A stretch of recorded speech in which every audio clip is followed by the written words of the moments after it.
So Bumblebee is right around the corner. Fan expectations seem to be real good. And I made that previous video talking about how Michael Bay was wrong, which seems to have been really popular. So let's talk about what happens if Bumblebee is a big success. Big, we can't really gauge right now, but I'll talk about that at a later date. So with Bumblebee on the way, optimism really has seemed to skyrocketed amongst fans, specifically G1 fans like myself. You know, it looks like G1 come to life. It looks like the Cybertron games, which are like the pinnacle of Transformers. So you're looking at that, you're going, yeah, you know, optimism is good. And just by that alone, I think the franchise has already kind of reinvented itself and is speaking more to fans that are willing to give this a shot. Because I'll be real with you, I didn't watch the last one in theaters. I couldn't even finish the last one. 3 attempts have been made, but it's terrible. This one looks good. And one question that's constantly brought up is like, well, if it is a success, once again, we can't gauge success, but let's say it was a $100 million budget. So makes 400 million plus, it's going to make a profit, so that's great. That's a success. Let's just set that as the minimum bar.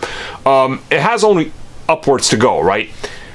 But at the same time, this could be one of those things where even if it's not the biggest success because it's a standalone character, it's Bumblebee, if it's just enough to make even a dime, like Captain America and Thor 1, they're going to continue that because the reviews undoubtedly will be higher than the last couple piles of crap, right? So they're going to weigh those options and look at it, and realistically, if the fans grab onto this one, they're sticking with it because that's the ones that are going out buying all the action figures and telling people it's good. So that's kind of how you have to gauge the success of Bumblebee.